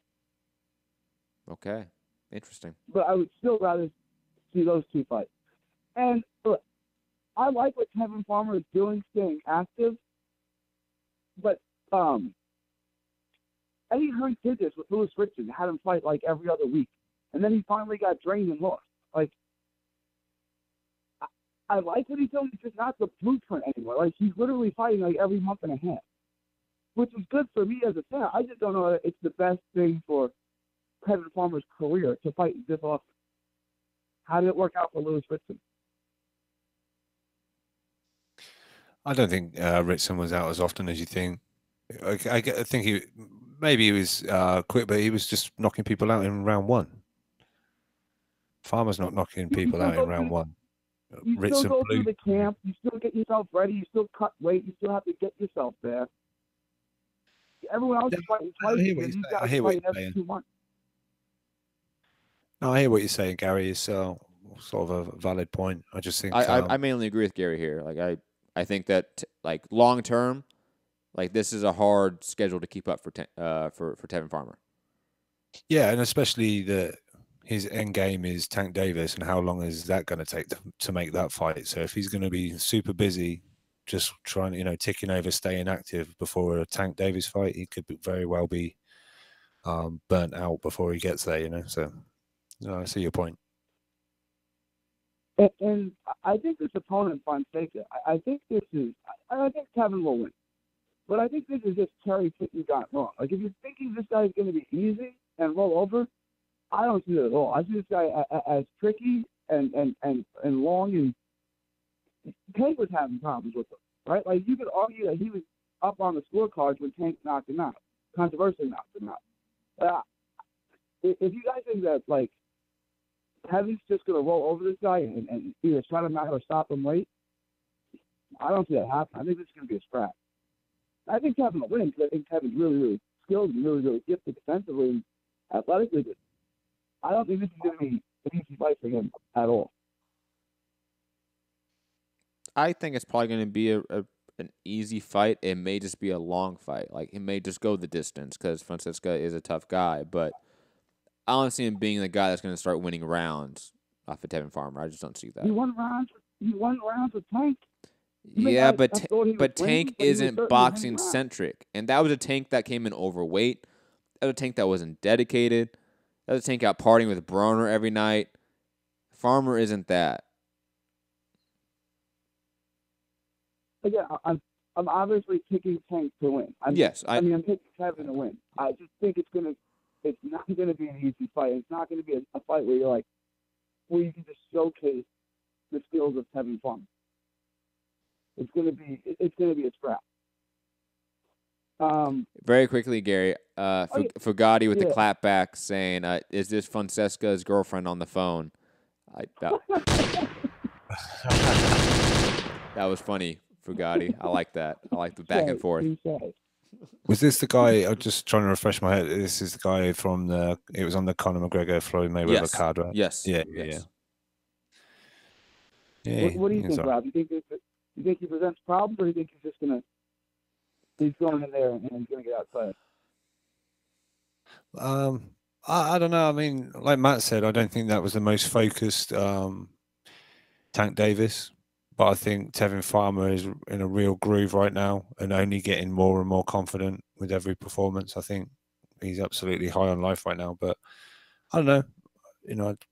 Maybe he'll be a bit tougher guy and cause a few issues, but I think he'll deal with him in pretty decent fashion. Okay. And then on to the heavyweight. Like, does the WBC have to mandate it? They were going to make the fight anyway. It's just like a little annoying thing. It's like, Matt, I'm mandating you do a show on this. Like, well, I was going to do a show on Wilder and Fury anyway. No, I'm mandating it. It's like, well, what's the point of that? They were already almost agreed to make the fight anyway. It just seems like an annoying little thing. Yeah, it's a formality. Like, it's. I mean, they've sanctioned it, not like it's not. But I mean, that's semantics. That's honestly, that is semantics, and it's just the sanctioning body wanting to be in the news cycle. Like, that is just point blank what it is. Like, Mauricio Suleiman is in the media more than most promoters. Like, we can be like, it's obvious that they just like attention sometimes. And then I just want Maurice Hooker. I mean, not Maurice Hooker. Demetrius Andrade. Mm-hmm. What's his deal? Is he released? Is he? He's out on bail. He's out on bail right now.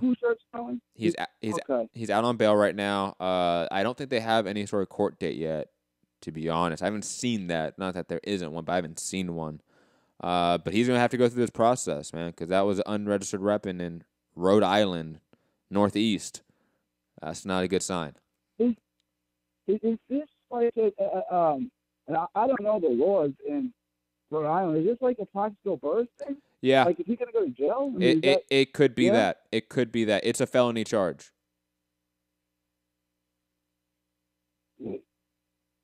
So okay, because I'm in Texas, right? And I have a gun in my car at all times. I don't need a permit to keep my gun in my car. Right? I need it to. But it's a leave my car, register. like, my But car is Gary, considered- the gun is registered though, right?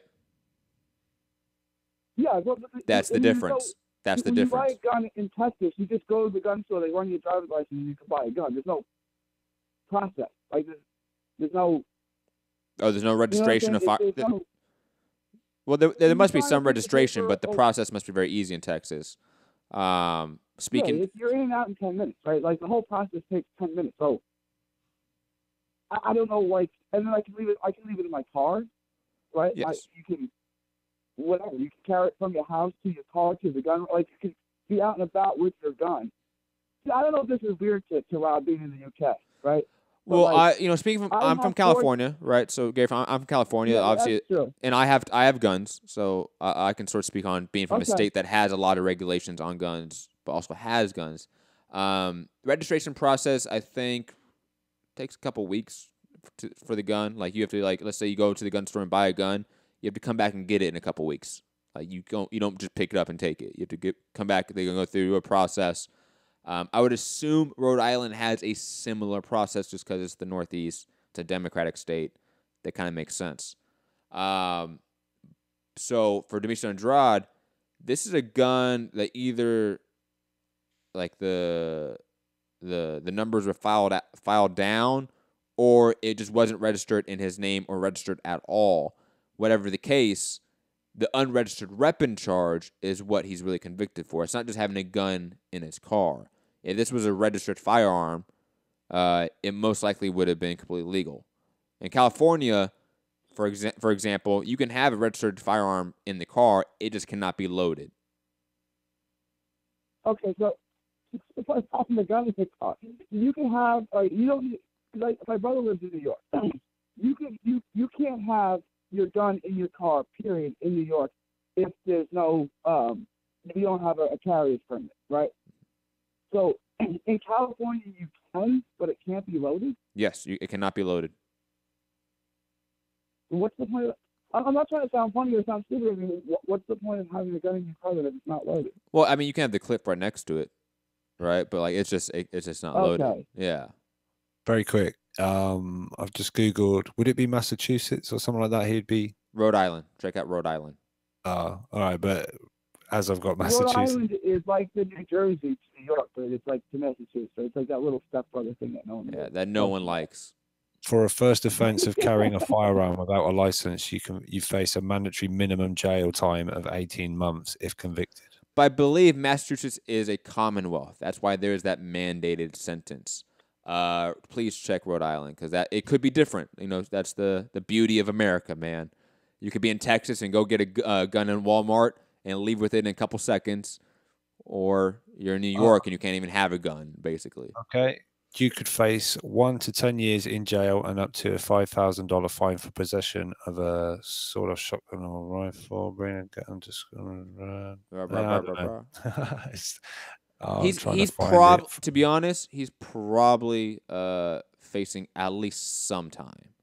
Just being honest, unless he has a great lawyer and a great defense, he's probably facing a little time. No, but like with the taxi though in New York, there was a 1 year. If you were convicted, you were getting 1 year. No question there. I didn't know if like this Rhode Island had a law like that, right? Because like to me, like that's just second nature. Like most of the cars I'm in have guns in them. I know that's like weird to you guys, especially to Rob, but like my wife has a gun in her purse. Like it's not a strange thing in Texas. Like everyone has guns all the time. I have 2 guns, like 1 in each car, and 4 in the house. Everyone on my block has more guns than I do. Everyone. Like it's just like it's like when I hear he's going to jail for having a gun in his car. It's like, well, was the gun stolen, or did he just not? Yeah, it's like it doesn't seem like something somebody would go to jail for that wasn't involved in any other crime. Well, if it's right? a non-registered like, firearm, very quickly, if it's a non-registered firearm, they can't trace it to you. So let's say, hypothetically, you commit a crime with a non-registered firearm and you leave that firearm at the scene.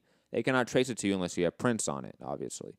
That's why there is that law, that you can't have unregistered weapons on you. Okay, and this is a good note to all the kids out there. This is why you never let a cop search your car without a warrant, right? Because he told the cop that he had something in the bag or something. Is that what I read? He had a Louis Vuitton bag with the gun and the money in it, and he was pulled over for a regular stop, right? Yeah, I believe so. I don't know the specifics of it. Don't let the cop search your car, because he would have gotten a traffic ticket, and now he's going to jail because you let the cop search your car. You know what I'm saying? Know your rights, people. Know your rights. Be smart. You have the Fourth and the Fifth Amendment rights for a reason. Don't do that. Agreed. Know your rights. Be smart. And on top of that, if you're an athlete out there and you're worried about security, hire someone for security. Like, it's not that hard. You must have a homie that has a registered firearm that you can pay, make a quick LLC, and you good. Like, this isn't that hard. Is he from there, though? Like, yes, he's from Rhode Island. Born and raised. From Rhode Island. Like, that's where he grew up. Okay. Because the Knicks had a point guard, forget his name, but, like, he was from South Carolina, and he had no idea he couldn't have a gun registered in South Carolina in his car.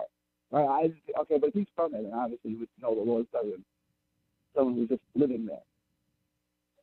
Wow, if people have to go to jail, that sucks. He can be out for a year, at least. Yep.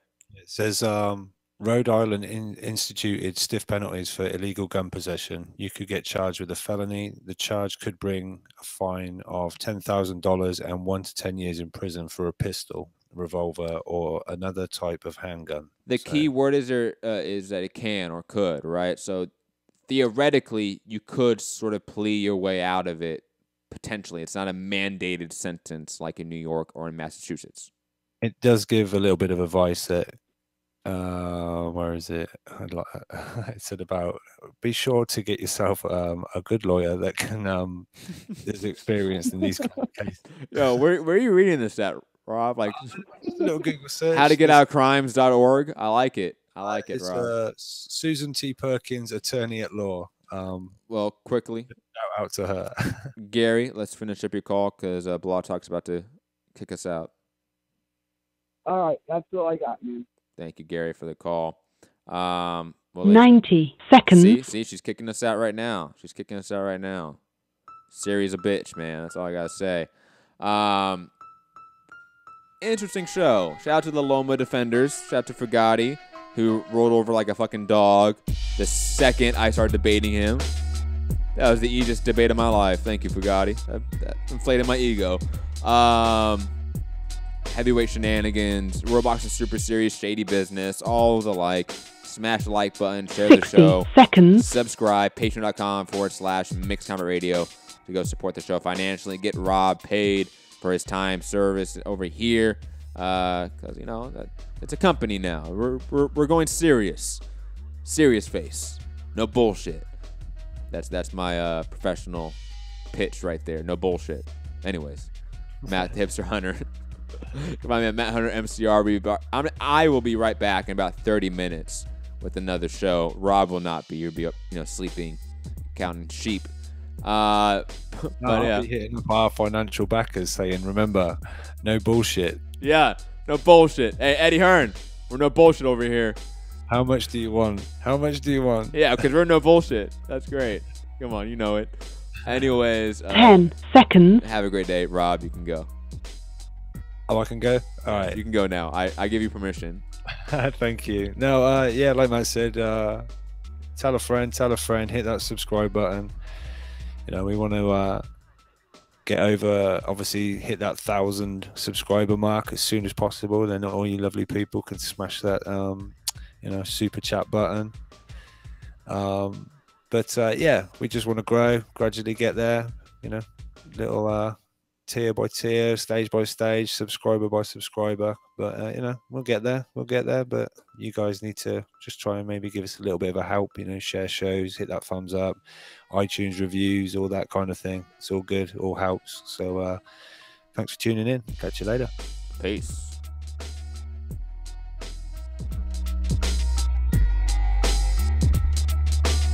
Are you off your tits? Have you been smoking something? Where is this Burger King? It's bullshit. What is that That song, I believe the Beatles had it, is All You Need Is One. Deontay Wilder just needs one shot. Who the fuck is that guy?